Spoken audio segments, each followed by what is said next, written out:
Chairman, let me begin this morning by first commending you and your staff for your sincere commitment to trying to find a bipartisan solution to reforming our health care system. I can sincerely state that each of us on both sides of the aisle had hopes that we could be here today considering a health care reform bill that enjoyed wide bipartisan support.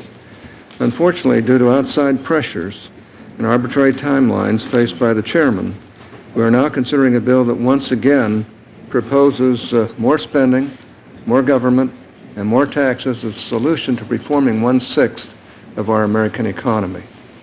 Affordable and quality health care for every American is neither a Republican nor a Democrat issue. It's an American issue.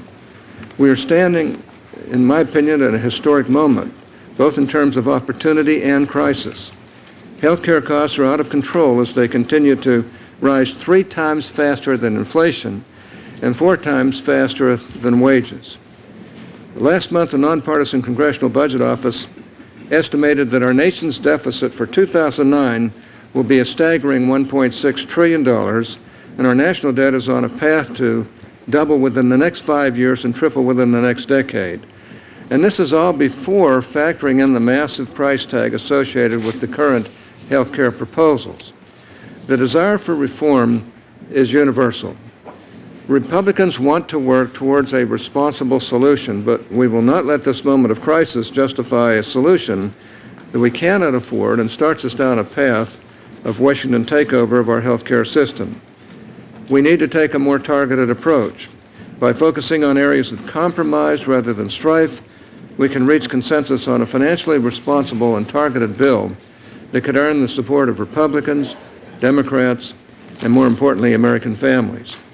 We can reform the health insurance market to ensure that no one is denied coverage or care simply because of a pre-existing condition. We could provide greater transparency on cost and choice. We could curb frivolous lawsuits, which, by the way, literally just gets lip service in this legislation as a sense of the Senate. Encourage chronic care management to better control the health of the sickest and most costly patients, and promote prevention and wellness initiatives to keep Americans healthy. We should give the states the flexibility to design their own unique approaches to reducing the number of uninsured instead of trying to force or foist a one-size-fits-all solution on the states. Furthermore, we need to help small businesses, the economic engine that creates 70% of all American jobs, and the self-employed to buy affordable coverage by allowing them to band together and buy insurance just like the large corporations do.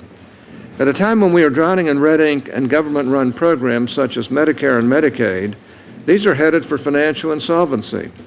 The last thing we need is another big federal spending bill that puts the focus on Washington instead of our families. It is possible to achieve meaningful and bipartisan reform this year. I would mention, though, that just as an illustration on the Hatch-Kennedy chip bill, it took us over 2 years of hard, struggling work all over the country to be able to bring that bill to fruition. But to have a meaningful and bipartisan support to do that, however, we must be more responsible and realistic in our health care reform initiatives to craft legislation of which we can all be proud. If anyone believes that Washington, let me just repeat, Washington can run a national health care plan that will cost close to $1 trillion, cover all Americans, not raise taxes on anyone, not increase the deficit, and not reduce benefits or choices for our families and seniors, then I've said I have a bridge to sell to you. I've been saying this from day one. If you're going to spend almost $1 trillion on a system that already costs more than $2 trillion a year, you will have to raise taxes on American families, including middle-class families. I don't want to do that. This bill contains almost $350 billion in new taxes on American families and businesses. This at a time when we're facing one of the toughest economic conditions our nation has ever seen. Let me take a moment to highlight some of the policies proposals found in the legislation that we're considering today. $27 billion in new taxes on employers that will disproportionately affect the hiring practices of low-income Americans at a time when our unemployment rate is almost in double digits. $20 billion in new taxes on a new mandate on families, making as little as $66,000, being penalized up to $3,800 for not buying a Washington-defined plan. This is a new tax on middle-class families. $300 billion in new excise taxes on everyone from insurance providers to device makers to clinical labs, and every expert will tell you that these so-called fees will all be simply passed on to American families on everything from their already sky-high insurance premiums to blood tests to thermometers to hearing aids, etc. So much for reducing costs.